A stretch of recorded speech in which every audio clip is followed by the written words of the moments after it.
Boa noite, pessoal. Meu nome é Mirela Carla. Está no ar o Altispod, podcast mais atípico desse interior. Uma salva de palmas, minha gente. Hoje está caprichado porque não tem um público fake. Geralmente é só eu, Juninho Lari. Ele bate a mão, bate o pé também, estala os dedos, enfim. Agora a gente tem uma plateia. Por quê? Porque estamos no seminário Integrateia aqui em Araçatuba. Um evento muito bacana. Muitos profissionais maravilhosos vieram aqui para o nosso interior, né? Inclusive, pessoal, esses barulhos externos que vocês ouvirem de música, eventualmente palestras, é porque a gente está aqui, bem no meio de tudo isso, para entrevistar grande parte aí dos palestrantes. Não, grande parte não, nesse evento todos participarão.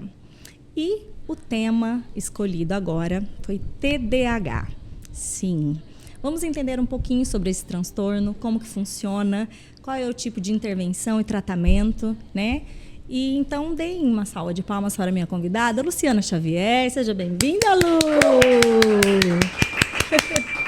Muito bem. Obrigada. Olá, pessoal. Que prazer estar aqui agora ao vivo. A gente não só é? fez episódio live. É. Poxa, é verdade. Agora nós estamos juntinhos. Ai, toca que aqui, Lu. delícia. Que incrível. A Lu é chaveirinha igual eu.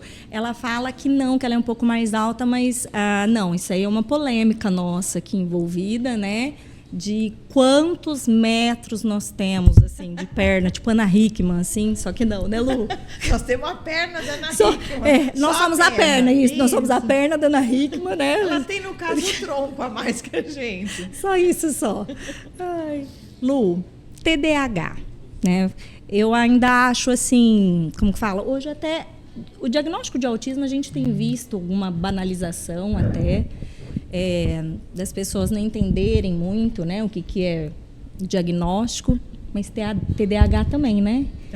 Também, e eu acho que as pessoas confundem muito isso de eu também sou desatento, ou eu também sou muito ativo, né? Uhum. E é preciso entender, de fato, quais são os critérios para fechar um diagnóstico. Isso não é só um jeitinho de ser, né? Exato. É um transtorno que causa, de fato, prejuízos, não é mesmo? Uhum. Então, o que é o TDAH? Define pra gente aí. Então, é muito interessante o que você está falando, porque a gente vê que precisa de uma seriedade tanto para o diagnóstico do TDAH, quanto para a intervenção. Então, ainda não tem idade para a gente falar em TDAH. Mas se ele tem um rebaixamento, um comprometimento da atenção, então ele merece tratamento. O quanto antes, mesmo sem um diagnóstico fechado. Vale a mesma regra que para o autismo. Assim como a gente precisa tomar muito cuidado com a banalização da medicação. Então, hoje a gente sabe de jovens, concurseiros, época de vestibular, que estão fazendo uso das drogas que são usadas para o tratamento do TDAH. Na verdade, para remediar as dificuldades do TDAH, né? E quando a gente fala em TDAH, nós estamos falando de um transtorno do déficit de atenção e hiperatividade.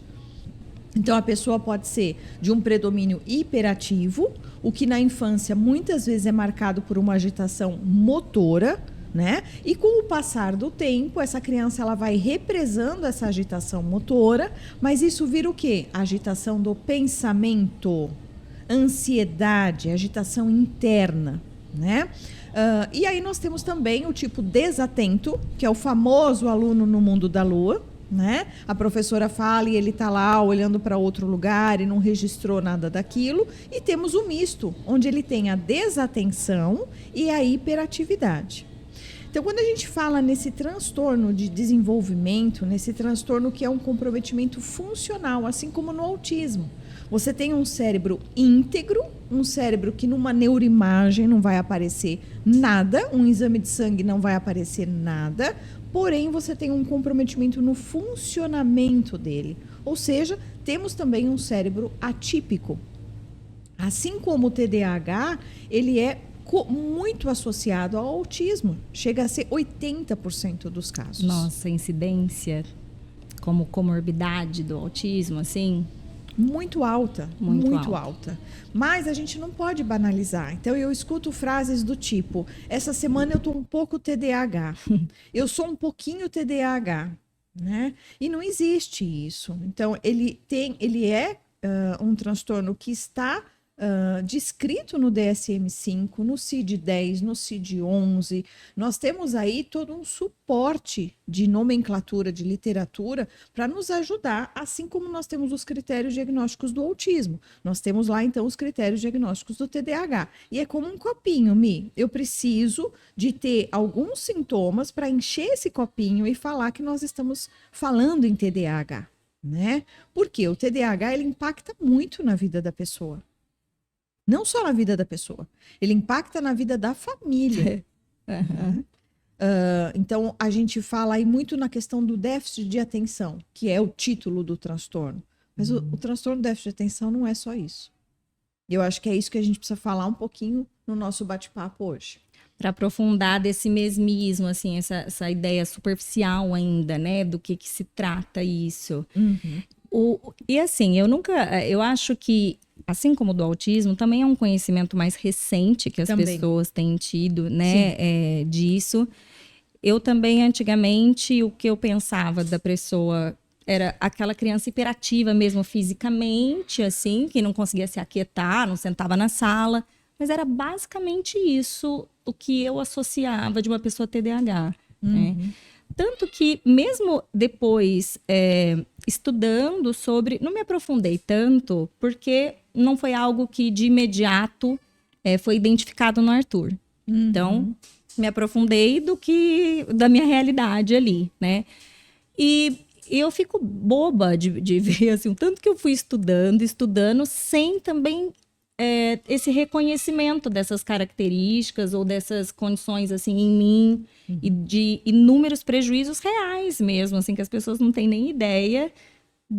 É um transtorno de fato, né? Transtorno. Não é um jeitinho, porque às vezes, óbvio, todo mundo tem o dia que tá mais cansado, a semana que você tá mais sobrecarregado, que você tá mais avoado com alguma coisa, mas é muito além disso, né? Então, explica aí pra gente todo esse outro lado, além do déficit de atenção, TDAH. Então, quando a gente escuta essa frase, né, popular, eu acho que essa semana eu tô um pouco TDAH.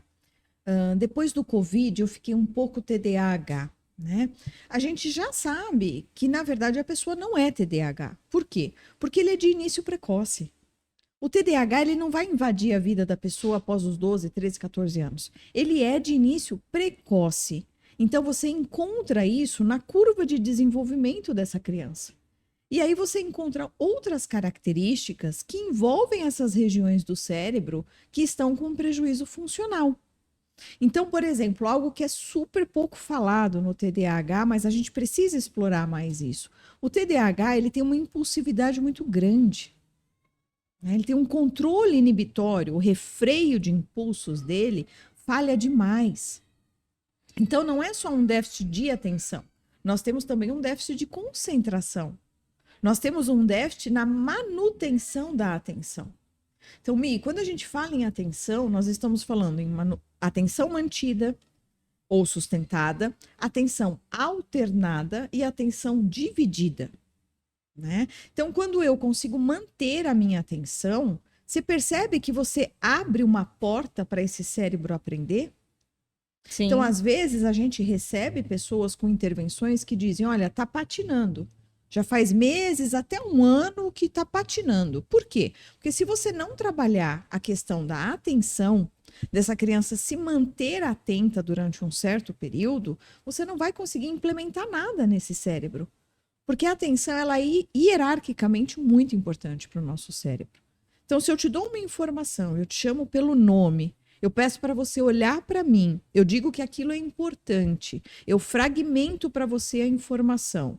A chance de você lembrar daquilo e executar é muito maior do que eu te pegar fazendo um monte de outras tarefas, atenção dividida, né? Alternando ali entre 2 estímulos, ou se dividindo entre vários estímulos ao mesmo tempo.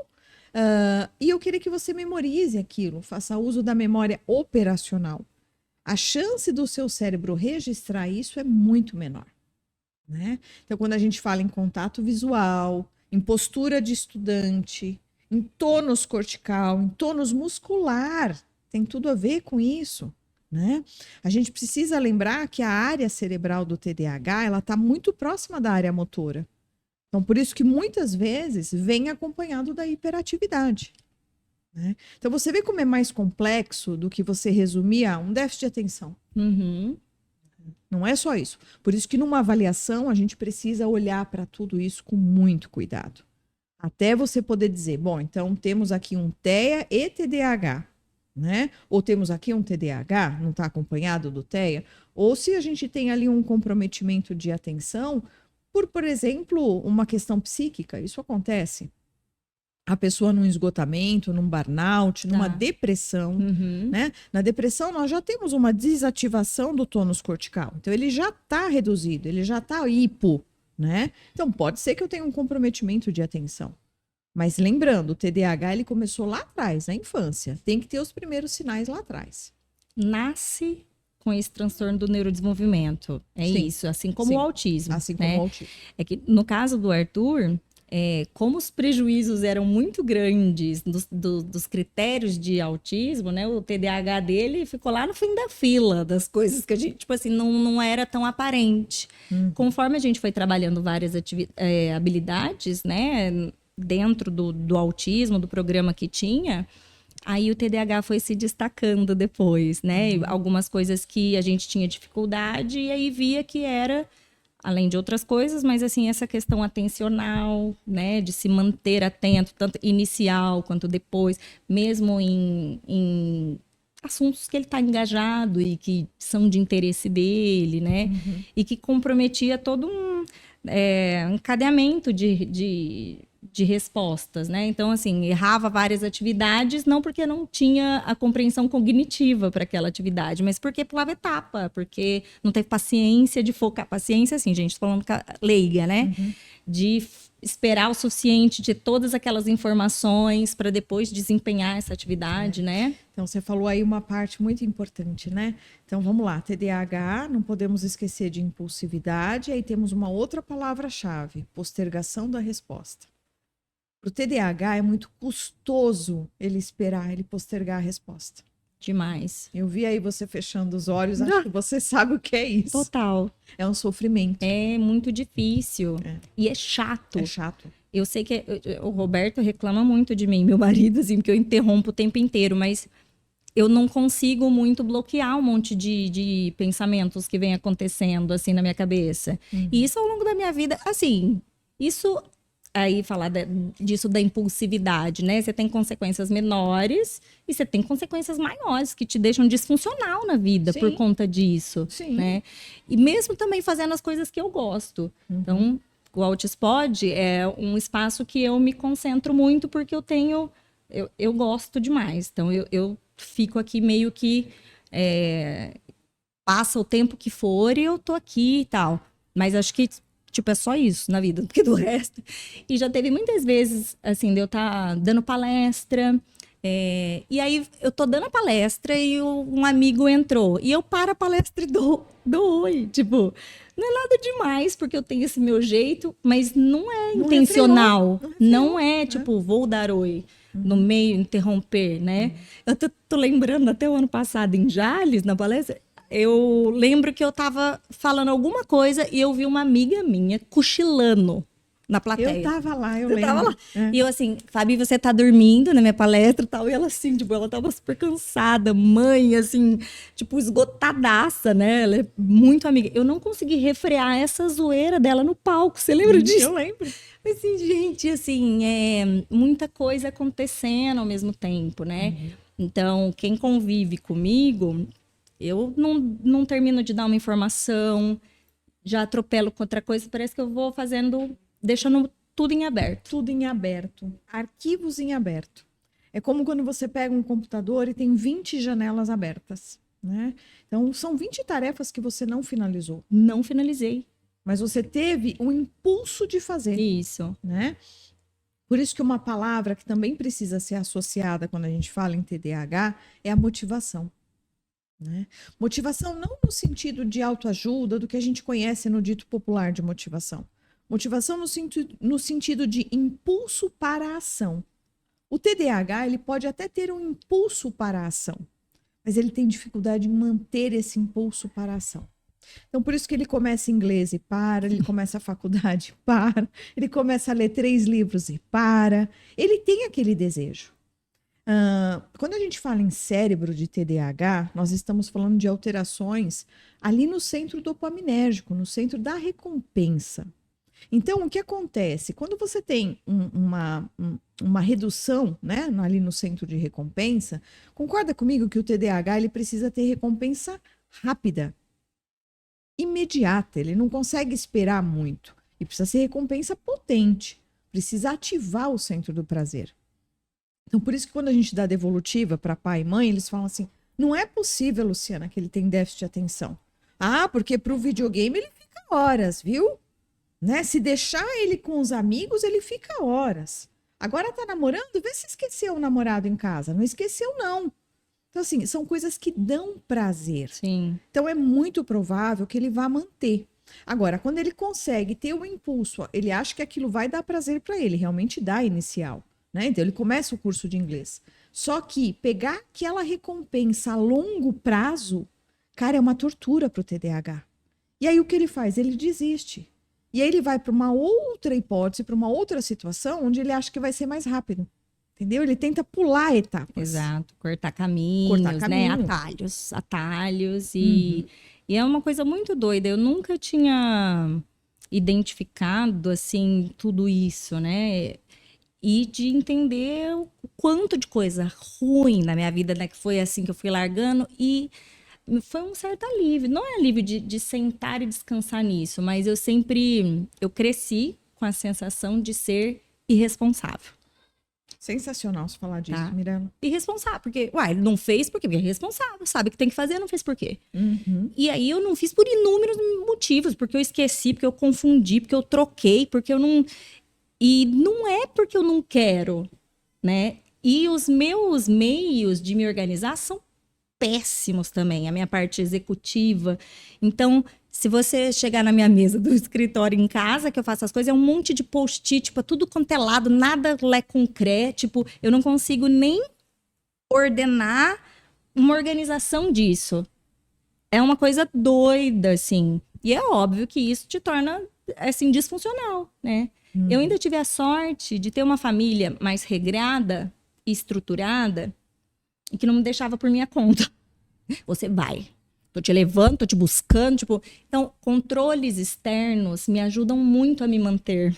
Tá ouvindo aí, pessoal? Dica para pai e mãe, sensacional. Então, assim, os pais, eles acabam sendo o córtex frontal dos filhos durante um bom tempo. Até essas crianças, esses jovens, conseguirem desenvolver esse córtex frontal, essa terceira unidade funcional do nosso cérebro. E tá tudo bem, Mirella. Sim. Por quê? Porque tudo aquilo que uma criança consegue fazer com ajuda, muito provavelmente ela vai fazer sozinha no futuro. Né? Então, quanto mais a gente organiza a vida de um TDAH, mais chance a gente dá para que ele habilite os sistemas atencionais dele e para que ele habilite esse córtex frontal e ele consiga fazer refreio dos impulsos.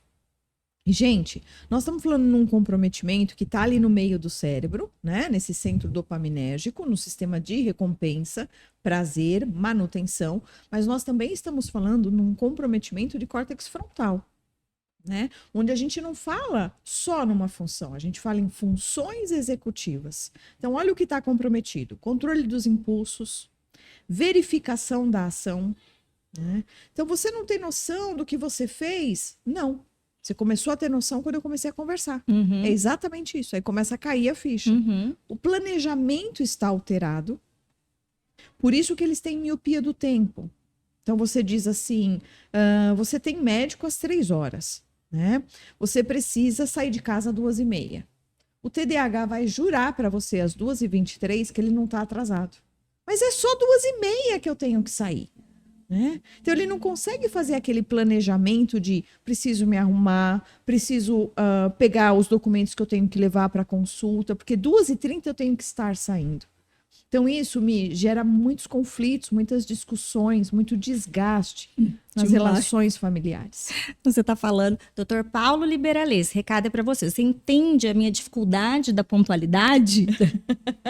Brincadeiras à parte, né? Assim, não é, como eu digo, a gente não pode descansar em diagnósticos, né? A gente tem que entender dificuldades e tentar se estruturar para isso, né? Mas Pra mim sempre foi uma coisa muito louca as pessoas que conseguem ser pontual e conseguem planejar e executar.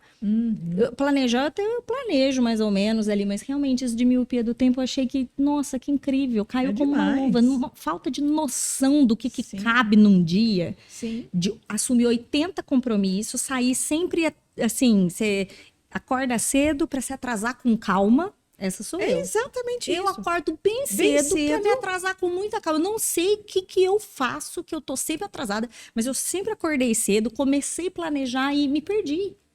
Exatamente. Tô sempre catando cavaco nos 45 segundos do tempo. É um negócio muito louco. E, de novo, irresponsável, né? É.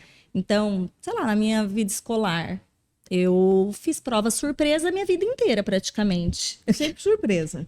Sem surpresa, né? Porque falava, eu esquecia, não anotava. Então, eu lembro, minha mãe ficava assim, como que você não sabe? Todo mundo sabia. Não, mas eu não sabia mesmo, fiz prova surpresa mais uma vez.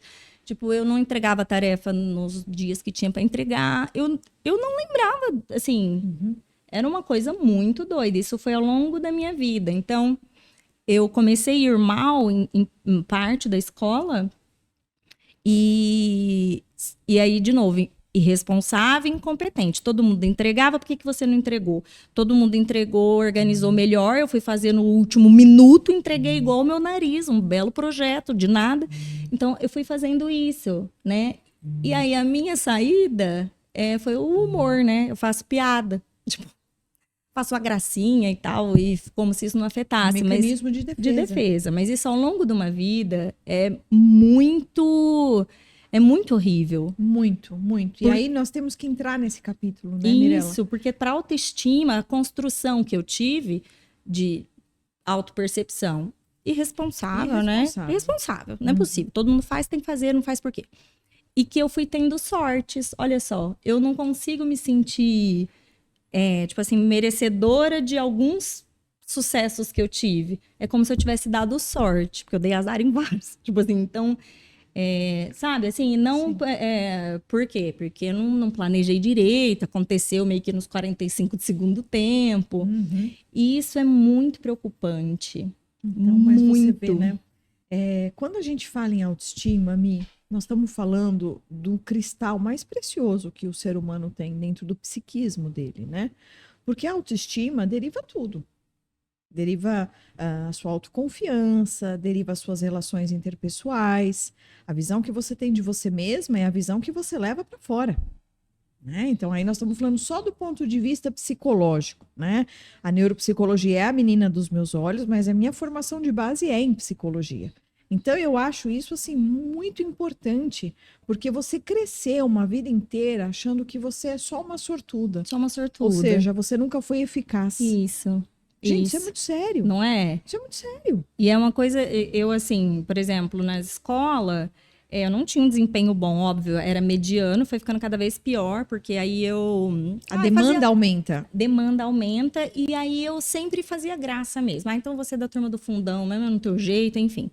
Mas aí, então, na época que eu fui prestar vestibular, muita gente não achava, assim, que eu fosse passar nas públicas, né? Mas eu passei. Então, assim, aí eu fiz faculdade pública, então, na época da prova da OAB, também passei de primeiro. Então, e aí, aquela sensação, sorte, né? Tipo, sorte, porque eu não era mais aplicada da sala, eu tinha umas notas bem regulares com algumas coisas.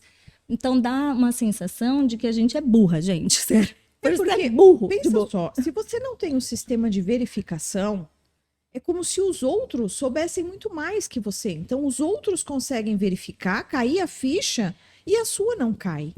Né? Então, eu conheço muito o TDAH que sai da prova e diz assim, fui super bem.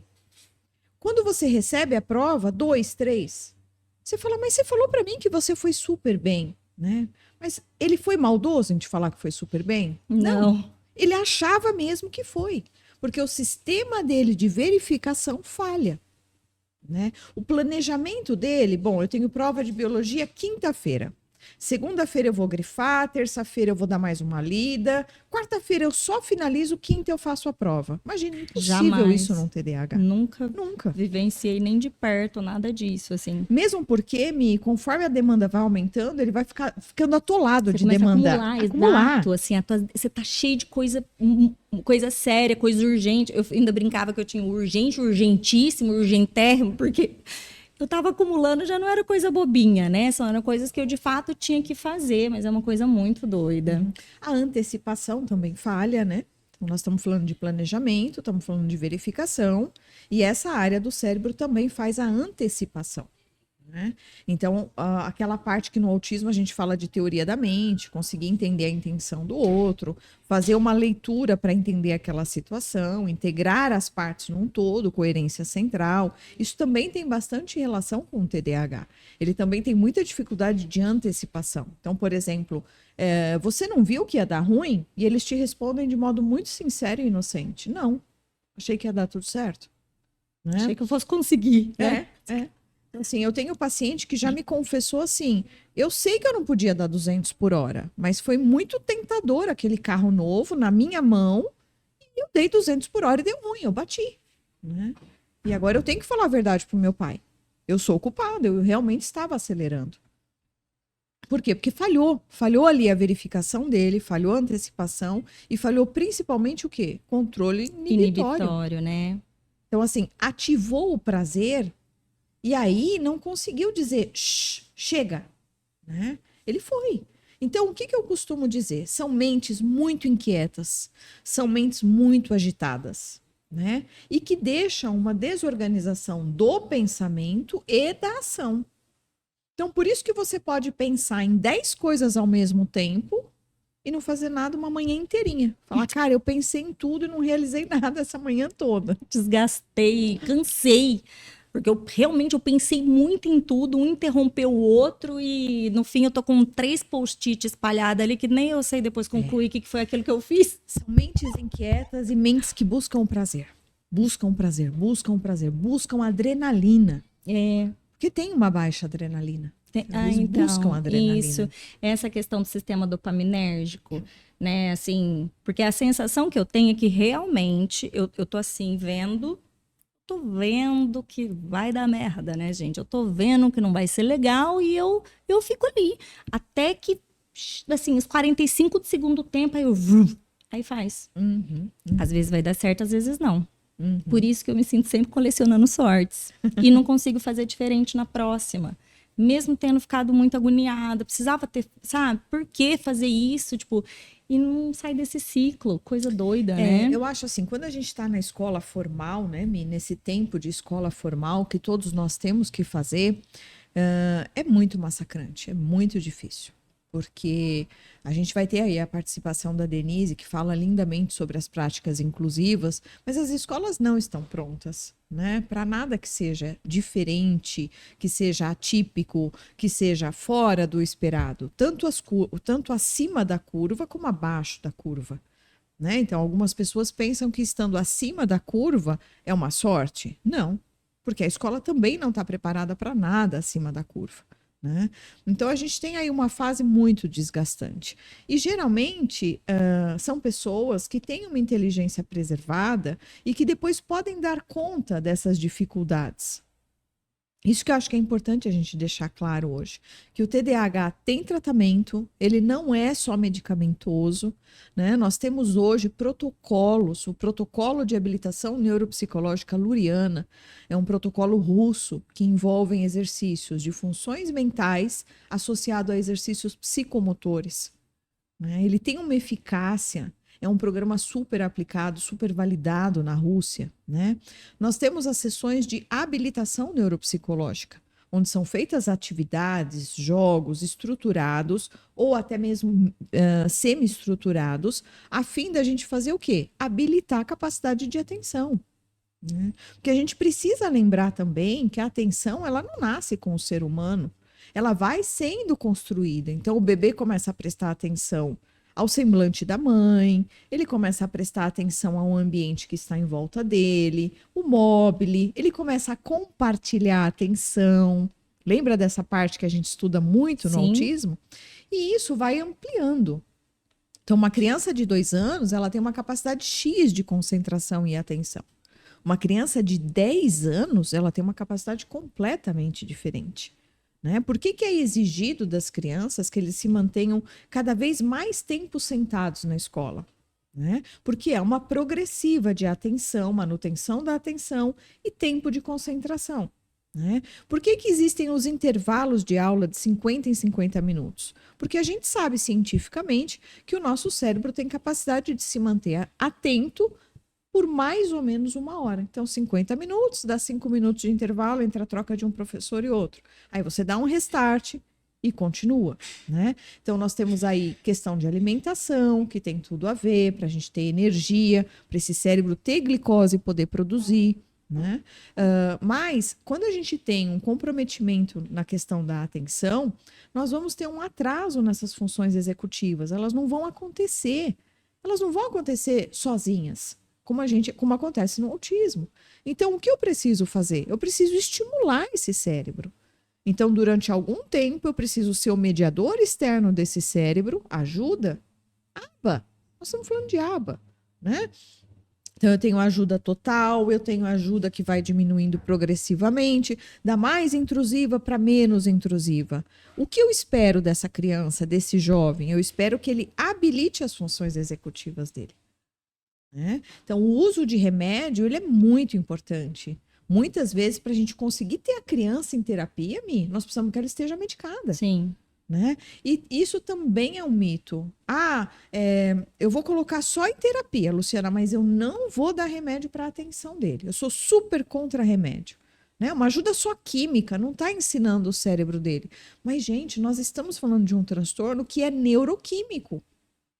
Né? Então, a gente vai precisar dessa ajuda química. Acabei de falar, o centro de recompensa ele está diminuído. A atividade dele é diminuída. Né? Então, hoje a gente tem drogas no mercado que conseguem fazer essa reposição e nos ajudam muito. Quando a gente vai testar o paciente, Mirella, eu peço para tirar a medicação, peço autorização do médico, a gente tira para eu ver esse cérebro in natura, como é que ele funciona. Tá. Porque senão ele vem intoxicado pela medicação. Tá. Né? E aí vai me alterar os resultados. Dá um falso positivo, um falso negativo. Entendi. Eu ia perguntar se todo TDAH precisa de medicamento ou não. Não. Isso não é uma máxima. Não é uma máxima, tá? Tá. Mesmo porque a gente tem reações diferentes nos TDAHs. Principalmente se tiver associado ao autismo, tá? Então, aí é o campo de um médico, eu deixo para os nossos colegas médicos responderem, mas nem sempre é uma máxima. Né? Tá. Tem muito TDAH, por exemplo, que se beneficia inclusive de outras medicações e não das medicações do déficit de atenção, né? Da medicação que estimula o aumento de atenção. Tá? Do mesmo jeito que não adianta só medicar sem tratar. Não. Não é? Porque eu acho que as pessoas têm essa falsa impressão também. Já tô tomando tal remédio, não faz nada a respeito. Não adianta nada, digo por mim. O remédio, ele auxilia que eu, no meu caso, né, eu falo que parecia que algumas vozes tinham silenciado um pouco na minha cabeça. Foi um negócio meio drástico pra mim, sabia? Quando eu tomei algumas medicações que não deram certo, a hora que acertou, eu passei 3 dias achando tudo calmo, assim, ficava assim, eu fiquei assim, cara, será que a cabeça das pessoas é assim? Que alívio, entendeu? Ai, meu Deus, que alívio isso aqui, né? Mas a minha função executiva é péssima, então para isso eu teria que fazer um tratamento e trabalhar nisso, várias outras coisas, né? Acordar essas areazinhas, né? Acordar, dar função para elas, habilitar, né? Trazer, fazer uso, sabe? Tem muito adulto que cita o que você citou, né? Que chega às vezes chorando pra gente. Eu fiquei meio assim, eu tinha tentado 2 remédios que eu não tinha ficado legal, fiquei mais estriquinada, me fez muito mal. Aí a hora que eu acertei, eu fiquei chocada. Assim, com o tempo, eu conseguia me manter mais tempo fazendo alguma coisa, né? Mas aí, de novo, por não trabalhar a parte executiva... Porque o TDAH adulto, como ele já chega com a autoestima comprometida, ele é muito comparador.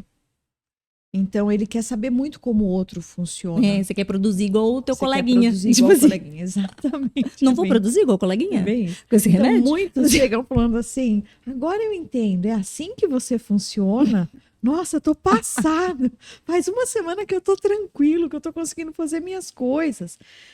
E eu tenho um exemplo, eu nunca me esqueci dessa criança. No diagnóstico, ela fez o desenho da figura humana, um corpo bem pequenininho, e ela fez uma cabeça enorme. E aí, quando eu estava conversando com ela no inquérito, a gente chama de inquérito, né? Termina o desenho, você conversa com a criança. Quantos anos tem essa figura? O que ela está fazendo? O que ela gosta? O que deixa ela feliz, né? E eu tô lá nessa conversa com ela, ela disse assim para mim, sabe por que ela tem a cabeça grande? Eu falei, não, eu ia te perguntar. Porque ela pensa demais. Ela é aquele personagem Pink, o cérebro Do Pink, o cérebro. Tem o cérebro, que é um ratinho com a cabeça desse tamanho. Isso. E aí ela me explicou isso, que era uma mistura dos personagens e que ela pensava demais e tal. E aí eu dei uns segundos assim de intervalo, olhei para ela, falei, é você? Ela falou, sou eu, né? E lógico que depois a gente fez os cognitivos com ela, e é uma criança TDAH, né? E depois de um tempo ela entrou em habilitação, ficou um tempo fazendo ali os exercícios. A gente geralmente associa a estimulação neurocognitiva com a psicoterapia, porque a criança vem machucada, não é só o adulto que vem machucado, né? E depois de um tempo ela veio para reavaliação. Então aí a vi de novo, porque vai para a equipe, ficou ali fazendo as sessões, e ela veio para reavaliação. Sentou, pediu o desenho da figura humana e ela desenhou uma pessoa com a figura, né, uma cabeça proporcional ao corpo. Poxa. E aquele corpo também ganhou volume, já não era mais tão mirrado, sabe? E ela se lembrou da nossa sessão. Falei, vamos conversar de novo sobre essa figura? E ela falou para mim, tia Lu, a minha cabeça já não pensa tanto assim. A minha cabeça fica mais quieta agora. Porque ela não ficava quieta. Não e por isso eu era nervosa. Falei, Jesus, essa menina sabe tudo. Demais. Mas assim, a terapia instrumentalizou ela. O quanto aquela agitação interna deixava ela irritada, Mirella. Então você chamava ela pelo nome. Insuportável. Você chamava ela pelo nome, você imagina ela absorta ali num monte de pensamentos, ela gritava, o que é? Porque ela estava com a cabeça muito cheia, a cabeça muito grande. Então, quando a gente fala TDAH é déficit de atenção, né? Alunos de graduação muitas vezes falam isso. Eu tive aula de TDAH, nossa, que legal, é déficit de atenção. Calma, não é só isso. Vamos mergulhar um pouquinho mais, vamos entender um pouquinho mais. E lembrando, nós temos um psiquismo aí, né? Então, diferente do autismo, que às vezes eles têm uma dificuldade de ter esse senso crítico em relação a si mesmo, né? Isso geralmente vai acontecer na adolescência. Putz, eu não pertenço mesmo, né? E vem aquele sofrimento. O TDAH, ele tem uma visão de que ele está abaixo da classe, de que todo mundo entregou e menos ele, desde pequeno. Não é isso, Miriam? A vida inteira. Minha vida inteira. Porque as poucas coisas que eu concluí em determinada idade foi porque meus pais não me deram essa liberdade de ser que eu sou, né? Tô brincando, mas eles me ajudaram muito a conseguir ir realizando as coisas, sabe? Tanto que eu acho até que quando ficou mais solto pra mim, eu comecei a me dar mais mal, assim, sabe? Porque eu preciso muito de controles externos me auxiliando o tempo todo. Mas isso enquanto você é criança ou até adolescente, até vai. Mas adulto, não é aceitável isso. Tipo, cara, você é adulto, cadê a sua responsabilidade, né? Então, aí eu acho que é pior quando é algo não tratado e a gente é adulto. Porque aí é muito massacrante. Você começa a esconder as coisas, você não fala nada pra ninguém. É muito doido, porque como assim você é adulto? Você precisa, sei lá, sua mãe te cobrando? É um negócio meio, né? E eu vejo, assim, o Arthur, eu comecei a me preocupar muito, e isso não é nem por mim, não, por ele, quando eu fui identificando nele. Porque começamos a fazer tarefinhas juntos e tal. E aí ele errando várias coisas, porque ele não lê ainda, mas ele não tinha paciência de ver todo o contexto da tarefa. E eu assim, Arthur, e ele sabe, né? Ele sabe, mas ele pula etapa, não tem o foco, né? E aí, naquela mesma semana que eu briguei um monte com ele com a tarefa, porque, como fala, não é exemplo de maternidade, né? Mas eu cansada, irritada com ele e tal. Naquela mesma semana, eu estava respondendo a avaliação neuropsicológica, alguns testes que você tinha me mandado, do Arthur. E aí, assim, a gente que é mãe atípica, a gente responde 1 milhão de questionários de várias coisas, avaliando, questionários mais minuciosos, né? Lu, eu demorei um tempão, eu precisei voltar porque eu começo lendo, depois eu sem perceber, eu vou encurtando, eu pego palavras-chave no enunciado, no fim eu tô pulando o enunciado, eu tô indo só para as alternativas para ver se dali eu mesmo já entendi. Ah, entendi. Tipo, eu toda hora eu ficava assim, gente, tô respondendo o teste do menino, tipo, volta aqui e tal. Não era algo que eu tava desinteressada, mas meu cérebro vai assim, ó, quando eu vi, eu tinha respondido desse jeito, eu voltei, né, pra me organizar. E aí eu vi o Arthur fazendo isso, pulando um monte de etapa. Falei, nossa, meu filho, pelo amor de Deus, gente, dá um jeito nisso, porque senão você chegar nessa fase adulta igual eu. Porque é isso, é pulando, a gente pula, não termina de escutar o que o outro tem pra falar, você não conclui. Aí outro exemplo, então o Arthur sabe tomar banho sozinho, né, ele toma. A gente conversando, tinha mais pessoas juntas, assim, e crianças, todas as crianças, tinha ido na piscina, saiu todo mundo banhado. O Arthur saiu com shampoo na cabeça. E aí Arthur, né? Tipo, ele, mamãe, por quê? Porque devia estar conversando, distraiu. Mas ali até tinham vários distratores, mas ele tem muita dificuldade de fazer reações em cadeia, assim, de sequências. Sequência, exatamente, perfeito. Pula. Né? Pula. Então... Por quê? Porque ele quer a recompensa rápida. Então não venha me dizer que eu tenho que fazer 5 anos de faculdade. Não vou aguentar. Né? Então é o que eu sempre digo, existe o caminho, né? Existe um atalho ali como se fosse uma ponte. O TDAH ele pega sempre a ponte, o caminho mais fácil, o caminho mais rápido, mais curto, o caminho da recompensa rápida. O que isso vai passar para o senso popular? Irresponsável. Isso. Vamos falar uma palavra pior, mas que é muito usada para o TDAH? Vagabundo. Não tem comprometimento. Né? Você se enrola em você mesmo, você pisa no seu próprio rabo. São Total. Coisas que a gente escuta muito quando os pais trazem para avaliação. Né? E o que eu percebo é que há um esforço muito grande, muitas vezes. Só que chega uma hora, Mi, que a pessoa também cansa e ela para de se esforçar, porque ela também não é recompensada. Quando a gente fala em punição em TDAH, né? Então, o cara foi multado 10 vezes, o cara perdeu o celular 10 vezes, e nem assim ele aprende, eu penso por dentro de mim. Não.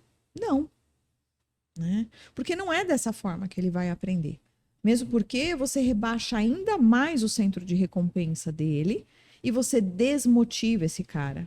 Então, se a gente já está falando que TDAH é um transtorno da motivação e você desmotiva ele, né? Então, consegue entender por que as terapias, pelo menos o meu protocolo que a gente utiliza na clínica, é muito voltado à motivação? Você ativa o tônus cortical, você joga o paciente lá para cima, para você ter o engajamento dele, a motivação dele. Aquilo tem que fazer sentido para ele. E a recompensa tem que ser rápida, principalmente para o TDAH. E depois você pode ir espaçando isso, porque você vai trabalhar, por exemplo, com postergação da resposta. Sim. Um exercício simples que a gente trabalha, postergação da resposta com as crianças. Eu vou te fazer uma pergunta, mas você precisa bater para mim 1, 2, 3, antes de responder. Né? Começa muito bem. Você vai acelerando. Você veio de carro hoje? Quem te trouxe? 1, 2, 3, o papai. Você veio de carro hoje? 1, 2, 3, vim. Você vai fazendo outras perguntas, ele perde a paciência do 1, 2, 3 e te responde. E dá risada. Né? Outra postergação de resposta. Você pode me jogar a bola, mas junto você me diz o nome de um animal. Então ele tem que segurar, ele tem que refrear e jogar a bola e dizer elefante. Esperar você, que é uma tortura para ele, jogar para... Então, tudo que a gente trabalha com postergação da resposta tem um aumento gradual de dificuldade. Eu não posso começar com um super exercício com uma criança pequena. Eu tenho que começar gradual com ela e dar recompensa o tempo todo.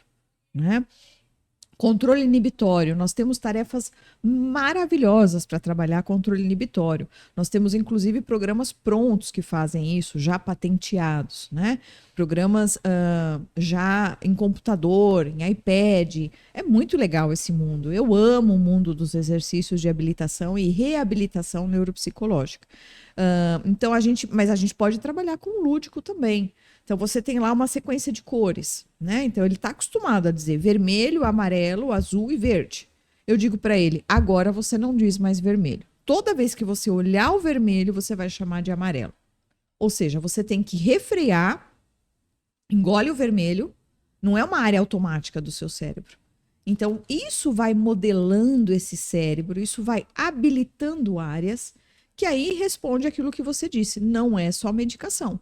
Eu preciso ensinar esse cérebro, assim como eu posso ensinar técnicas compensatórias, né? Quantos adultos você deve ter, quando você me falou do seu mundo de post-its, é uma técnica compensatória, né? Você divide a responsabilidade com o post-it. Lembra comigo, porque eu vou esquecer. Me ajuda aí, Me ajuda o papel, porque não tá dando. É exatamente isso. Ai, coisa doida. E porque aí eu vou pensando assim, ó, nossa, isso aqui é importante, deixa eu anotar. Nossa, aqui também é, isso aí também é, isso aí também é. Não ordenei nem nada, e você olha aquilo. Não, alguém pega pra mim, por gentileza, eu falar, o Juninho não tá aqui. Tá vendo? Pega esses cadernos que estão aí em cima, por gentileza. Aí, obrigada. Eu vou mostrar um profissionalismo de uma podcaster. Por quê? Porque eu descobri ontem que eu vinha hoje para cá, no Integrateia? Não. Faz quanto tempo que estamos sabendo? Não é mesmo? Você se planejou, Mirella? Não, né? Claro que não. Ontem eu vou contar um segredo para vocês. 6 horas da tarde ela me mandou mensagem. Oi, Lu, tudo bem? Eita, Mirella! Gente, eu fiz o cronograma ontem. Em tese era para fazer o roteiro. Aí eu nunca faço roteiro, eu começo a fazer roteiros, então se tem 10 entrevistados, eu vou fazer 3 roteiros, e aí eu ponho títulos dos próximos. Aí, deixa eu mostrar, licença, só para vocês entenderem. Esse aqui foi um que eu gravei agora há pouco, aí eu vou pondo, isso é importante, isso é importante, isso é importante, tudo vai é importante, gente. Tudo é importante, né, assim. Aí, não, calma que piora. Esta sou eu, gente. Olha isso aqui, cadê? Ó. Aí eu tinha um papelzinho que eu anotei uns negocinhos, o outro também. Aí o outro também, porque eu lembrei dessas coisas, não era no momento que eu sentei para fazer também, tem muito disso. Eu interrompi, tô fazendo outra coisa, eu preciso anotar, e aí não é ordenado, é um negócio muito louco. Aí eu vim, aí eu fui arrumar o meu material para trazer, trouxe isso aqui, né, gente? Porque, veja bem, eu não tenho. Esse é o meu material de gravação para o final de semana. A minha sorte, né, nesse caso, de novo, mais uma sorte. A minha sorte, nesse caso, é que podcast é legal para pessoas que são espontâneas e que são, assim, não é que você não pode ser organizado, mas eu consigo me virar com isso, né? Então, aqui não é uma questão que se eu falhar, nossa, eu não fiz o roteiro, não vai ter programa. Vai ter do mesmo jeito. Então, e é um assunto que eu gosto, é do meu interesse. Sim. Então, eu não me perco. Sim, né? É isso mesmo. Mas isso é aqui. Agora, você pensa esse planejamento para o resto da vida, porque toda a minha vida é isso aí. E em coisas que a gente não... Porque aqui isso me dá prazer, então me mantém. Mas não é tudo, né? A gente tem 1000 obrigações na vida. E tá tudo bem, né, Mirella? Acho que isso que é muito importante a gente deixar claro. Quando o TDAH, a gente consegue manter o psiquismo dele, uma saúde mental, né? Então ele se desenvolve com uma autoestima razoável. Ninguém tem uma autoestima excelente, né? Só os narcisos. Tá. Aí a gente deixa esse papo para outro, que é uma falsa impressão, porque na verdade eles também têm uma baixa autoestima enorme. Mas quando a gente tem aí uma saúde mental razoável, né, ele vai procurar estratégias, ele vai procurar o campo de atuação dele, né? Que não vai ser, por exemplo, um campo completamente exato. Isso. Ele nunca vai ser uma pessoa metódica, planejada. Não. Então, a gente também não pode ter essa utopia. Exato. Né? A gente tem que ser realista. Isso. Nós vamos melhorar muito o funcionamento desse TDAH, mas não de uma maneira, né, radical, extremada. Não vai acontecer. Nunca. Não vai. Nunca. Isso foi me ajudando ao longo da vida. Não intencionalmente, mas eu fui sabendo onde que eu me encaixava. Tipo assim, isso aqui, Mirella, qual a chance, né? Deixa pra lá. ó, nisso aqui acho que dá para eu me virar. Então, até mesmo assim, na advocacia, né, quando eu exercia de forma regular, eu era ótima em audiências, né? Então, no escritório eu sempre ficava designada porque para mim é fácil improvisar, e se é de um assunto que eu tenho conhecimento, então eu gostava muito de falar em público e tal. Aquela rotina mais estruturada da advocacia, para mim, era muito desafiadora, né? Então, a gente também vai aprendendo estratégias, né? Exato. Do que rola para mim e onde não me cabe, né? Só o que eu acho uma judiação é que eu acho que a escola, o período de escola formal, ele é muito grande na nossa vida. Você entra na escola com 2 anos e você sai aos 17, 18 para ir para uma universidade. Você ainda tem mais 5, 6 anos de estudo, né? Então, assim, eu acho que é um período de muito cansaço, um período de pouca adaptação. Então, eu ainda tenho a expectativa de ver que escolas onde esse período possa ficar mais leve para as nossas crianças, né? Que possa não comprometer tanto a autoestima dela, a autoconfiança dela. Né? E que possa ter, inclusive, uma orientação vocacional. Sim. Né? Você, então, tem tino para isso, você tem talento para isso, você tem boas habilidades para isso. Né? Eu posso fazer isso daqui com alguma facilidade, é prazeroso para mim, então a minha zona de recompensa está ativada. Sim. Eu estou sentindo um prazer de estar aqui, eu estou conectada, eu estou prestando atenção nisso tudo. Mas se você me pedisse para falar, Lu, vamos falar sobre engenharia, eu já ia arrumar 1000 desculpas para desmarcar com você. Né? Eu não vou querer ler um texto de engenharia, eu não vou querer grifar. Mas se você jogar um artigo científico aqui de neurologia, de psicologia, eu já vou começar a querer ler, grifar. Me passa esse arquivo, por favor, muito legal. Então, quando a gente fala em terapia, a gente fala em conexão, a gente fala em sentido. Né? E aí o Autospod, provavelmente, ele ganhou um sentido na sua vida. Sim, sim. Então você está conectada. Sim. O centro de recompensa está ativado. Sim, o tempo todo. Então, mesmo que tenha esse monte de papeizinhos, né? Que o seu centro de organização ele ainda está, né, prejudicado, porque está nas funções executivas, você se dá bem. Isso. Você se dá bem. E você é reforçada. Sim. Porque a gente disse para você, foi maravilhoso. Mirela, você é engraçada, você faz as perguntas certas. Então, olha aí, tem um reforço. Sim, tem um reforço. E é um alívio quando a gente acha uma área que você fala, acho que então nisso, acho que eu sou legal, né? Dá para continuar, né? Porque justamente isso, período escolar é uma faixa muito longa da nossa vida, com essa sensação de fracasso, assim, né? E eu ainda nem sou o melhor dos exemplos, não, porque eu sempre me vali muito da minha facilidade social. E de ficar fazendo graça. Mas eu convivo com muitas famílias, das crianças principalmente, que as crianças não têm esta habilidade social, ainda mais se estiver associado ao autismo, então, muito provável vai ser dificultoso para aquela criança. E aí, não, ela tá somando só frustrações, só coisa que ela não se encaixa, coisa que ela realiza menos, né? Entrega sempre abaixo. Isso, nossa, o impacto disso, eu fico super aflita, porque eu ainda que consegui me sair fazer piada disso, eu sei o que isso impactou em mim, né?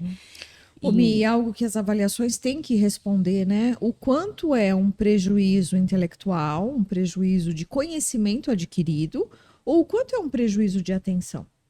Né? Nós acabamos de chegar aqui, a minha turma de terapeutas está aqui, nós fomos fazer uma avaliação e foi muito interessante, porque a criança respondeu várias coisas erradas, né? E era um teste de raciocínio lógico, ela tinha que ter ali uma dedução. E raciocínio lógico, gente, é uma coisa muito importante, porque nós estamos falando de formação do pensamento operante. Né? Eu posso estar falando de um caso de DI, um caso de deficiência intelectual. Né? E elas se conectaram melhor com a criança, criaram ali uma conexão e insistiram naquela atividade e ela acabou apontando certo. Então, olha, né, o nosso grau de responsabilidade. Então, quando a gente fala em atenção, nós estamos falando numa porta aberta do cérebro. Quando eu falo em falta de atenção, eu estou falando de uma porta fechada. Então, eu não vou conseguir acessar, ver qual é realmente o nível de aprendizado dessa criança, o nível de desenvolvimento dela, né? O Arthur aconteceu isso. O Arthur, a gente voltou alguns e ele respondeu, né? quando ele já estava mais engajado, já estava mais centralizado, parecia que ele tinha posado, né, no atendimento, e aí ele começou a dar as respostas. Sim. Que é o que você falou, às vezes aquela criança vai tendo um desempenho abaixo ou ruim e não tem a ver com a capacidade cognitiva dela, mas a questão atencional, de se manter por tempo suficiente para dar aquela resposta. Eu vejo o Arthur fazendo isso só o tempo inteiro, errando um monte de coisa, de tarefinha, que ele sabe, que ele consegue fazer, mas pula etapa, vai deduzindo coisas incompletas, né? Então... E eu super entendo também a escola, sabe, Mi? Eu fui da área de educação há algum tempo. E eu consigo entender. É muita demanda, são muitas crianças, precisa existir um sistema de correção, né? Mas a gente também precisa pensar nessa criança, nos pais dessa criança, que recebem aquela prova inteirinha de X vermelho, né? Às vezes essa mãe estudou com essa criança, ela tomou a matéria, a criança sabia e de repente vem tudo ali vermelho. Já deve ter acontecido com você. Sim, opa, imagina. E por isso que a criança sai da prova jurando que ela foi bem. Ela não consegue fazer a verificação, né? Então a gente também tem que pensar nesses sistemas de correção, nesses sistemas de apoio, numa prova oral, né, associada a uma prova visual. O que funciona muito, pelo menos lá na clínica, a gente pede para todas as escolas e a gente acaba tendo uma aceitação, Mi. Isso melhorou muito. Se você parar para pensar 10 anos atrás, a dificuldade que eu tinha nas escolas, né? E hoje a abertura que eu tenho é muito maior. Então, de você pedir, então, sei lá, vai ter prova de história. São 3 capítulos, dá 27 folhas. Ele não tem condição de estudar as 27 folhas. Você tem um resumo dessa matéria, você tem os pontos principais. As escolas estão nos fornecendo. Estão diminuindo o enunciado da pergunta. Então, assim, por que, sabe, às vezes eu sou muito de ter essa linguagem, assim, muito próxima das pessoas. Então, assim, por que você quer sacanear com ele? Por que você fez um enunciado desse tamanho? O cara tá precisando de nota, ele tá precisando passar de ano. Ele não vai ficar a vida inteira no ensino médio. A gente não pode reduzir o enunciado dessa pergunta? Pode, Luciana, isso vai ajudar ele? Vai, né? E aí você enxuga o enunciado, a pessoa dá conta. Né? Ou não precisa enxugar, é o que eu falo para as escolas, divide. Tem 3 perguntas dentro de uma só, ele precisa de 3 raciocínios dentro de uma pergunta só. Né? Seja mais direto, o que você espera dele? Você quer que ele chegue no final do semestre, ele tenha adquirido qual o conteúdo de história? Quando você faz isso para os professores, Mirela, parece que acende assim uma luz na cabeça deles. Porque eles também estão engessados dentro daquela metodologia tradicional. Aquele modelo, né? Aquele modelo. Né? Então, a gente, enquanto neurociência, contribuir com a neuroeducação é muito importante, porque eles acabam não tendo esse conhecimento de cérebro que a gente tem. Sim. Né? Mas você vê essa proatividade, ou sei lá, um acolhimento, quando é só TDAH? Então, é mais difícil, Mirela, porque tem as questões comportamentais. Né? Então, a escola, da mesma forma que reduz a autoestima da criança, familiares, escola, amigos, vou ser bem sincera, tá, gente? Também ficam de saco cheio. É, lógico. Então, assim, eles também estão sempre muito no limite. Eu recebo muitas mães de TDAH durante o dia que elas falam exatamente essa frase. Hoje eu tô para pegar ele. Hoje eu tô no meu limite. Né? Porque vai aprontando, vai deixando de fazer. Isso, é o dia inteiro você tendo que cobrar, tendo que lembrar e relembrar, e dar pista aqui, pista ali. Tipo, isso é exaustivo. É exaustivo. Exaustivo. E sabe uma coisa que judia muito? O que eu falei agora no começo, a miopia do tempo. Né? Então, assim, o dia não rende, porque você tá sempre sendo o timer desse seu filho. Entra no banho, fecha o chuveiro, sai do banho, você já tá aí 15 minutos, você vai perder a hora, né? E aí você tem as histórias passadas. Então, assim, essa semana inteirinha você perdeu a hora. Essa semana inteirinha você deixou o casaco na escola, né? Eu já tô na 3ª caixa de lápis para você esse ano. Então, são sempre as mesmas histórias. A gente, enquanto profissional da saúde, a gente já tem as frases clássicas que vão chegar e que até nos direcionam para a gente começar a pensar ali na chave de transtorno. Né? Para qual transtorno eu estou pensando aqui? Qual é a minha hipótese diagnóstica? E aí, quando eu vou para a testagem, eu já vou com essas hipóteses diagnósticas. E eu já vou com essas provas, né? Com esses testes, para eu poder verificar justamente essas áreas cerebrais. Porque até, assim, do que eu vejo, né, das escolas quanto à questão do TDAH, quando é autismo ou tem alguma outra questão mais séria, né, assim, do que as pessoas... Acho que, então tá, vai, não pelo TDAH, mas porque é autista, ele tem atraso, tem questões, enfim, aí fica ali no bolo aquele suporte. Mas não só o TDAH. E aí eu tenho uma amiga minha, o filho dela tem apenas o TDAH. E o menino já é pré-adolescente. E com muita depressivo, baixa autoestima total, de novo, porque não conclui as coisas, né, e tal. E aí, olha que ela tá vivendo na escola, ela recebeu uma ligação do filho dela, tinha deixado o filho na escola, dali a pouco ele ligando pra ela, chorando, com, tipo, crise de pânico, porque tinha uma prova surpresa, né? Só pra ele, a prova surpresa, né? E aí, ela já tinha pedido na escola que, assim, que quando tivesse prova, trabalho, que viesse anotado, tenha a agenda e tal. Mas, como ele já é adolescente, né? Não, é porque é questão de... Você não tem que ficar dando muleta, é da responsabilidade, né? Então, assim, sei lá, a sala inteira fez, só ele que não, ele que é o irresponsável, né? Tipo, ela já tinha pedido várias vezes. Então, assim, foi falado da prova na sala. Não tinha anotação de nada. E ele se cobra muito, né? Muito. E ele entrou em pânico, desesperou. Aí ela correu pra lá, ela tinha deixado ele com antecedência, foi tentando estudar ali com ele, rever, tipo, mas o menino tava tendo um troço, assim. Porque não é só uma vez. Isso é todas as vezes. Isso que eu falei, fazia piada. E, tipo, aceitava mais, assim, que vai tirar nota baixa mesmo, fazer o quê? Mas eu diminuí o nível de exigência, assim, pra mim, porque pra mim era mais difícil eu me cobrar de conseguir todas as vezes cumprir do que aceitar que então eu era mediana. Ah, tá bom, sabe? Tipo, mas ele não, ele tem uma exigência muito grande, ele se cobra muito. E aí eu sei que o menino ficou em pânico. Aí foi conversar com a professora se poderia fazer a prova outro dia, se teria como. Enfim, não teve. Ele realmente, ela levou ele embora, ele não tinha condição de fazer a prova. Ele entrou assim, desregulou total. E isso porque é recorrentíssimo, né? Recorrentíssimo. Ele vive sem fazer os trabalhos, as tarefas e tal. Então, olha o transtorno que é isso. Sim. Um menino lindo, doce, assim, super sociável, assim, tantas potencialidades, mas ele reiteradamente, ele é tratado e ele sente a sensação de fracasso, de irresponsabilidade e incompetência, né? É muito, muito delicado a gente falar disso, né? Tem muitos profissionais que nem gostam de falar sobre isso. Eu tenho, inclusive, um capítulo escrito sobre isso, por experiência clínica, Mirella.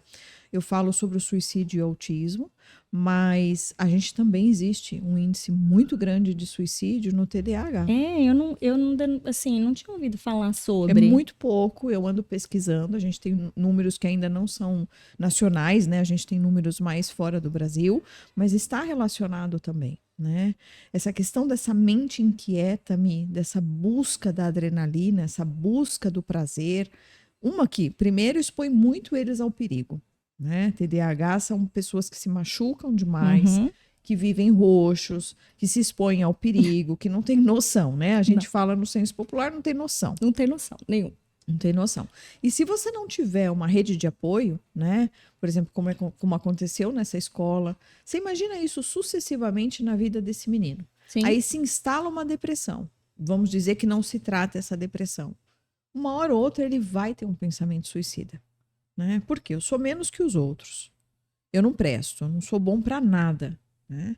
Então, por isso que eu digo, o ensino formal ele dura muito tempo. A gente precisa dar ajuda para essas pessoas dentro do ensino formal, para que elas saiam dali instrumentalizadas com ferramentas para procurar aquilo que elas são boas, como qualquer outra pessoa, típica ou atípica.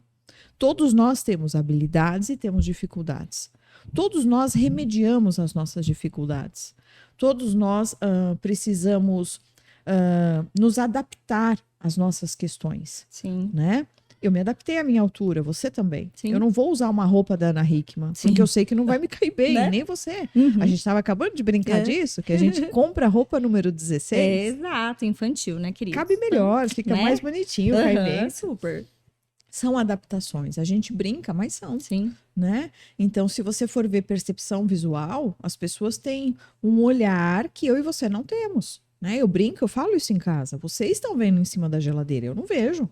Né? O meu horizonte é outro. Então, é adaptar, é adequar, é compreender. Por isso que é importante, Mirela, por isso que a gente sempre te elogia, todos nós que estamos junto com você, a importância de um canal desse, de você levar informações. Sim. Você imagina quantas mães podem estar assistindo e pensando assim, gente, o meu filho não é malandro. Será que ele tem TDAH? Não Acho que eu vou folgado. marcar médico amanhã, né? Quanta gente chega na idade adulta e descobre o diagnóstico sozinho. Sim. Olha, eu estava lendo, né? Eu acho que eu tenho TDAH desde criança. Minha mãe me conta que eu era assim, né? É uma história de vida mesmo. E isso, até mesmo para funcionalidade, qualidade de vida enquanto adulto, né? E aí, de novo, trazendo para o meu exemplo, que fica mais fácil para eu concretizar, né? Eu não tenho ajuda com a casa, eu que cuido da casa, eu que cuido do Arthur, eu não tenho ajuda, e por isso que eu sou esse caos, né? Então, assim... Não é o TDAH, não, gente, não é. Não é. Mas, para mim, são muitas coisas para eu conseguir juntar, né? Aí, olha só meus pensamentos. Eu não posso, gente, assim, ó, se eu for colocar uma coisa no fogo, eu já entendi que eu não posso pôr no fogo e correr para fazer um negocinho. Porque eu não sei quantas vezes que eu já deixei queimar, explodir as coisas, seca toda a água que você foi pra... Eu lembro 2 horas depois, quando tá com fumaça na casa. Tipo, é um negócio muito doido. Então, eu tento fazer isso. Eu vou mexer, eu posso ficar ali vigiando a água ferver, né? Do tipo assim, você não então... tem esse privilégio. Só que eu fui deixando de fazer coisa, porque eu sou um perigo. Tô te falando sério, eu sou um perigo. E aí, coisa tonta assim, ó, então eu preciso encher a piscina, eu tenho que regar as plantas. Eu vou ligar ali um pouquinho, deixo molhando. Não, aí acabou com a conta d'água, 800 dias ligado. Então, morreu tudo minhas plantas. Tipo assim, morreu, não rego mais. Porque eu não consigo. Não, morreu afogada, agora seca. Agora seca. Porque eu já não ligo mais. Ou alguém vai ligar lá, porque depois vai se responsabilizar por desligar, porque eu não consigo. Eu tenho um monte de coisa do Arthur pra fazer. Olha que coisa doida. Então, agora você imagina isso num relacionamento. Cara, num relacionamento conjugal. Não, pensa, então, pois é, né? Ele estava me respondendo as mensagens, de repente ele sumiu por 3 horas. E eu já penso comigo, né? Será que ele não é TDAH? E é batata, né? Quando você vai ver, é TDAH. Por isso que ele sumiu por 3 horas e não deu a resposta. Não respondi. Eu tava pensando, alguém interrompeu, alguma coisa surgiu no meio, ficou sem fazer, né? Tipo... Então, e aí as pessoas podem pegar esses exemplos e falar assim, nossa, eu tô assim. Ai, agora eu tô assim. Sim. Eu tô fazendo exatamente isso. E não é TDAH, gente. Então, você tá com um rebaixamento da atenção, você tá com um comprometimento na memória operacional, né? A memória operacional é aquela que a gente usa na hora. Eu te digo uma informação, ou você põe a água no fogo e você precisa se lembrar de desligar essa água, né? A memória operacional, geralmente, você vai jogar ela fora. Você não vai dormir pensando que você pôs a água no fogo, que você desligou a água no fogo. Ela é momentânea, né? Mas ela é super importante. Você tá vendo o impacto dela na sua vida? É um caos, é isso que eu tô te falando. Então, a minha gerente, eu fui deixando, porque o risco de acontecer é tão grande, assim, se eu não tiver alguém para me ajudar a controlar e me lembrar alguma coisa, eu fui parando de fazer várias coisas, assim, na minha lista de prioridade. E aí, até como eu fiquei muito responsável pelas estimulações do Arthur, e ele é minha prioridade, e ele me motiva, então para mim é muito fácil me manter focada, por isso que hoje eu entendo como que eu consegui realizar tanta coisa com o Arthur, de planilhas de atividade, a louca das 40 horas semanais, eu sabia tudo, assim, trabalhei tal habilidade, agora é tal, agora é isso, tempo de reforço. Assim, era um negócio meio que eu ficava assim, como? Acho que é só isso que eu fiz na vida, assim, por tanto tempo que deu certo. Mas essa motivação, isso não cai. Eu tô sempre aqui, assim, no ápice da questão do meu filho. Então, eu tô ligadona em tudo. Tudo. Porque é uma recompensa muito grande para você. Isso, exato. E, na verdade, Mi, ela não foi uma recompensa a longo prazo. Você foi colhendo várias evoluções, vários êxitos. Sim, também. Então, você tinha o reforço imediato. Também. Entendeu? Porque se você fosse ver só o reforço lá na frente, o TDAH, ele desmotiva e ele deixa de fazer. Então, dica para as terapias. Pequenos objetivos alcançáveis para o TDAH. né? Então você coloca lá um jogo, a terapeuta vai jogar com a criança só perde, ou ela não consegue executar. Tá errado. Né? Ela precisa ganhar algumas vezes, ela precisa ser elogiada, você precisa nivelar o nível de dificuldade. Nivelar o nível foi difícil, hein?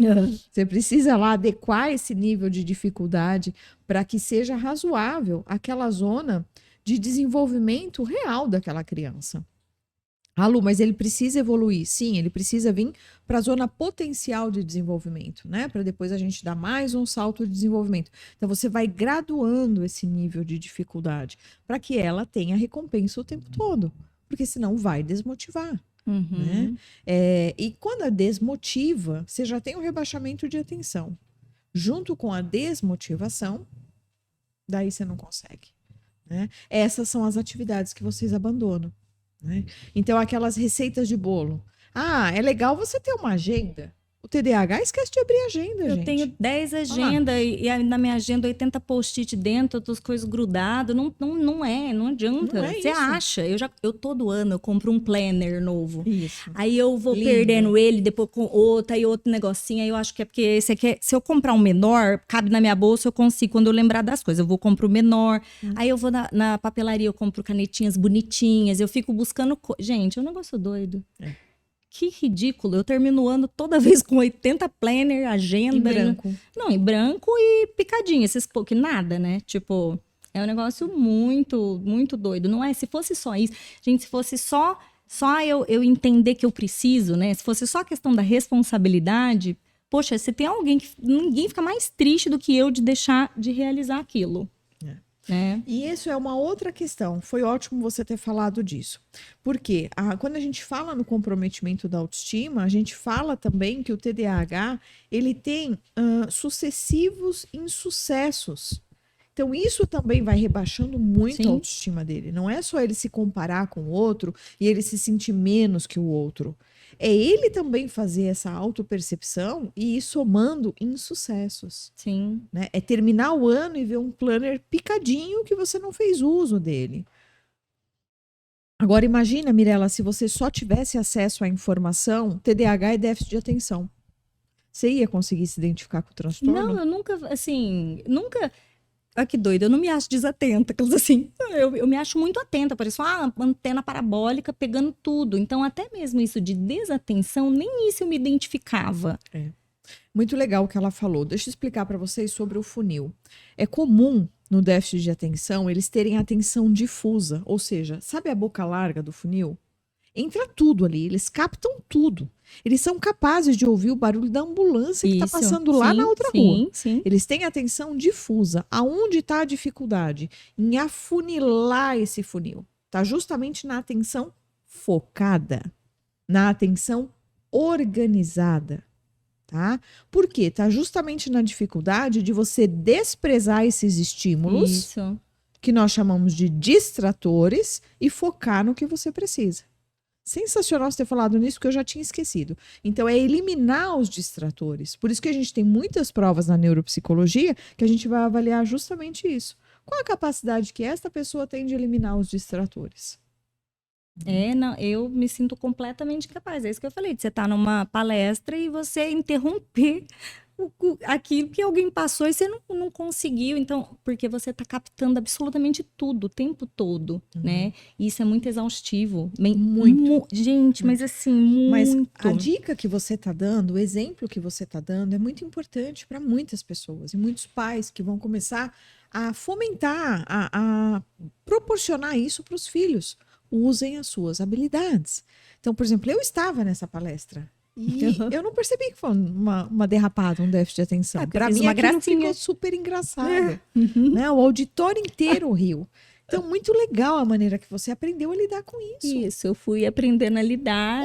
E o quanto isso está na sua identidade. Também. O quanto isso está impregnado na sua identidade. Exato. Essa sou eu mesmo. Essa doida. Eu chego falando, carregando as coisas, caindo, derrubando, deixando a porta aberta. Tipo assim, essa sou eu, chegando nos lugares e fazendo as coisas, né? Então, eu gosto disso em mim. Não é algo assim, eu só queria conseguir ser mais funcional. É Sim. isso, funcionar melhor, né?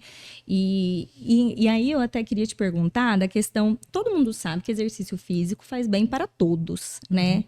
Mas ele é muito recomendado uma prática de exercícios físicos para TDAH, Sim. né? E foi uma coisa que também me ajudou ao longo da vida, mesmo sem saber. Olha só. Todas as vezes que eu estive melhor, eu estava em prática de exercício físico. Muito, muito. As fases mais regradas minhas. Eu nunca consegui manter a mesma atividade, tá? Como diz meu primo, Você só tá joga- faltando Você vai canoagem, pro Mirella. balé, você joga tênis, você Do faz que você tudo. falar, eu fiz. Porque eu perco a motivação, né? Então você tem aquele impulso, então eu vou fazer tênis, comprar roupa, comprar raquete, né? 3 meses, enfim, acabou. Mas aí também entendendo, olha que engraçado, assim, eu sempre soube que eu não ia continuar as mesmas coisas. Mas aí tudo bem. Aí eu pensava, e daí que eu vou fazer 10 coisas diferentes? Pelo menos eu estou sempre ativa, né? Tipo, então, beleza. Então eu fazia exatamente desse jeito. Sempre ativa. Fazendo qualquer coisa. O que você pensar, eu fiz. Entendeu? Do tipo, porque eu não conseguia manter. Mas isso de me manter sempre ativa me ajudava muito. E eu percebi isso também do Arthur. Quando a gente... nós ficamos bastante tempo só pensando nos atrasos de fala, né? Assim, de socialização, comportamental. Demorou pra gente se atentar pra parte física. E quando a gente, de fato, inseriu, assim, de atividade, exercício, dele cansar de se movimentar, né? Ele fica muito mais regulado, não é pouco. Lembra que você falou sobre a dificuldade de sequência, Mi? Qual é a relação que você acha que tem o exercício físico, dificuldade de sequência, e estamos falando de tratamento, entre aspas, de uma estimulação? Questão da dopamina. Dopamina e o sequenciamento, a ordenação. Geralmente o exercício físico, ele é cadenciado, ele é sequenciado. Isso ajuda muito o cérebro. Então não é à toa, quando a gente pega as sessões de estimulação neuropsicológica, que a terapeuta está lá. 1, 2, 3, que ele está fazendo sequência de números, que ele está fazendo liga pontos, que ele está fazendo liga letras. Por que a gente faz isso? Porque é a área onde ele tem um prejuízo e você está estimulando. Então, quando você ativa essa primeira unidade cerebral, você dá tônus cortical para esse cérebro, você abre as portinhas, ele fica mais atento e você começa a entrar com a intervenção. Então, geralmente, depois de um exercício de tônus cortical, a gente entra com um exercício de análise e síntese, para trabalhar a abstração, função executiva. Porque esse cérebro já está preparado, né? O exercício físico, ele vai te dar organização. Ele vai te dar uma propriocepção melhor. Ele vai te dar verificação, que é tudo o que você precisa para se sentir melhor. Como se você tivesse tomado o Venvance da vida e que você falou, nossa, minha cabeça ficou mais quieta, eu estou raciocinando melhor, estou organizada. O exercício físico, ele vai te dar isso por conta dessa cadência, desse sequenciamento, por te conter, por te organizar. Eu me fiz expressar? E não, eu entendi. Eu tô com essa cara porque até agora eu também não tinha associado a isso. Eu sempre associei só a questão da dopamina. Da parte química, isso, né? Da parte química de manter mais a motivação. Porque para mim funciona muito, assim, se eu fizer exercício de manhã, acordar bem cedinho e eu funciono muito melhor ao longo daquele dia, mas eu associava isso somente à parte da dopamina. Tem toda essa parte, sim, mas né, também da tem liberação desse hormônio do prazer, do bem-estar, né, que vai regular lá aquele seu centro que está funcionando para baixo, está reduzido. Então você entra com isso, mas também tem essa questão do cadenciamento, da organização, da sequência, né, dele te colocar no eixo e você conseguir fazer uma coisa com começo, meio e fim, que é o mais difícil para o TDAH. Né? Gente, desculpa, eu foquei na lua aqui e o Juninho tinha te pedido para ele ir dando sinal de tempo. Acho que faz meia hora que ele tá tentando. Ele foi tentando, ele teve que ir mudando a plaquinha, porque ele tentou me falar o que tinha passado. Faz um tempo que você tá ali, não tá, Juninho? Juninho, que daí agora mostra para mim. Você vai mostrar para TDAH? Pô, nós estamos dando uma aula aqui de TDAH. E é engraçado que lá no estúdio, né, várias vezes, assim, ele tenta me dar sinais, e eu não consigo mesmo, assim, se eu for prestar atenção nisso, eu não foco aqui onde que eu tô. Então eu fico, tipo, igual uma estátua ali, não é? E eu falo, interrompe o programa, fala comigo mesmo, porque eu não consigo. Se eu deixar, ainda, eu tô me esforçando para não abrir tanto o negócio. Se eu ficar percebendo o ambiente, aí não. Aí pronto. Aí já não vai funcionar mais, se me interromper já era, né? Tipo, Então, porque ela está fazendo uso do quê? Da atenção alternada, né? Você tem que alternar entre ter atenção comigo e prestar atenção no Juninho. São 2 estímulos. Isso é muito difícil para o TDAH, né? Assim como processar 2 estímulos ao mesmo tempo. Prestar atenção em 2 atividades ao mesmo tempo. É super difícil para o TDAH. sim. Né? Na verdade, é difícil para todos os cérebros. Por isso que a gente também, nos exercícios, Trabalha isso, a gente né? trabalha muito. Movimento com a mão direita, movimento com a mão esquerda, essa comunicação, né, dos hemisférios cerebrais, a comunicação interhemisférica, que são formas que a gente tem de despertar esses centros de atenção. E até disso ainda dos exercícios, eu percebo também que me ajudava muito com a questão da agitação motora, né? Então, se eu consigo descarregar em um monte de movimentos, depois ao longo do dia eu consigo me comportar melhor, me parecer um pouquinho mais normal e centrada, né? Do tipo, sem muita agitação física. Então, isso também me ajuda bastante. Sim. Você vê que eu tô rodando aqui um monte e tal. Se eu tivesse hoje tido uma rotina, assim, sei lá, feito exercício de manhã, eu Você já estaria tava mais ao plena. longo do dia, muito mais organizada. E demorou para eu perceber isso também. Mas acho que foram essas sortes que eu tive. A questão de sempre ser ativa, sempre fazendo exercício, muito ativa. E na minha infância, até assim, meus pais de colocarem estrutura e rotina. Né? E esse controle externo que você vai fazer, você vai terminar, você vai concluir, né? Do tipo, isso ajuda muito, né? Porque essa liberdade toda a gente se perde demais. Se perde. E a gente não pode contar com a sua função executiva, com o seu córtex frontal. Então, assim, foi muito bom eles terem feito todo esse papel de controlar seus impulsos, de organizar a sua vida, de te mostrar o que vinha depois, de te incentivar a esperar um pouquinho, mas concluir aquilo porque você ia precisar daquele curso. Sim. Então, você percebe? Sim. Eles funcionaram como mediadores externos. Sim.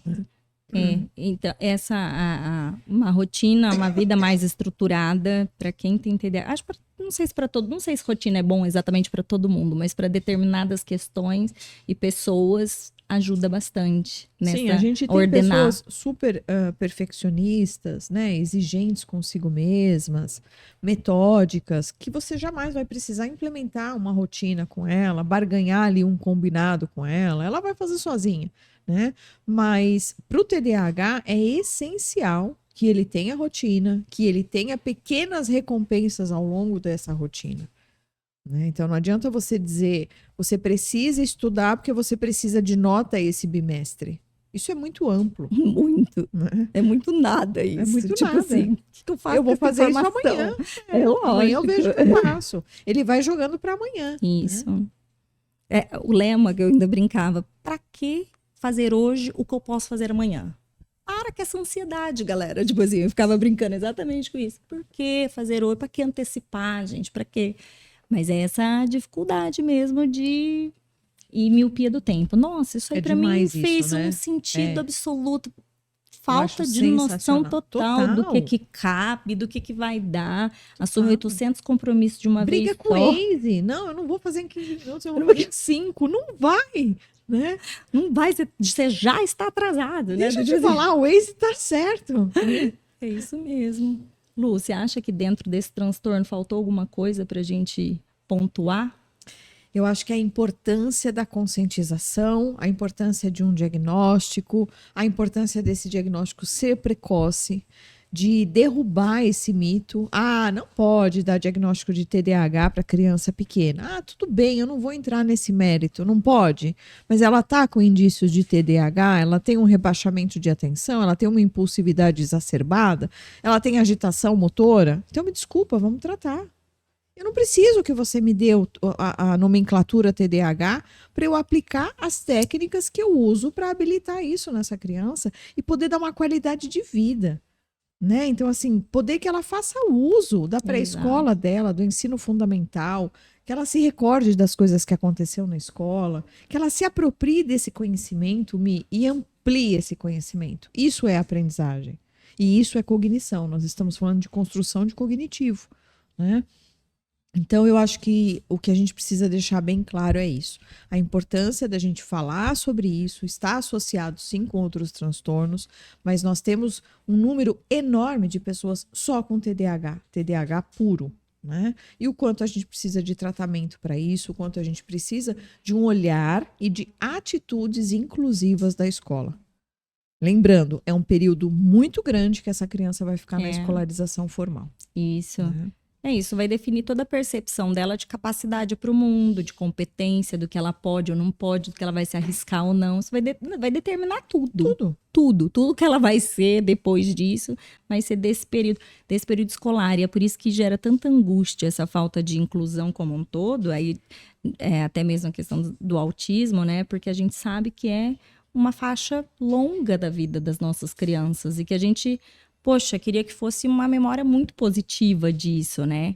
Porque a autoestima dela vai sair de todas essas vivências, né? Eu acho muito bonito quando a gente vê a nova geração já instrumentalizada, sabe? Esses dias, uma paciente minha, jovem, disse assim, eu tô namorando com um TDAH. E eu achei demais, né?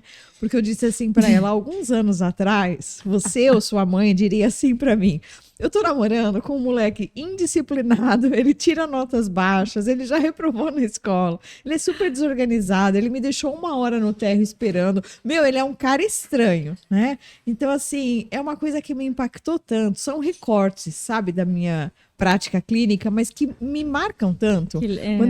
Quando ela chegou e falou para mim, sabe, eu tô namorando um TDAH, eu achei tão lindo, Mirella, eu quase abracei ela. Porque, assim, agora as pessoas estão colocando os nomes certos. Sim.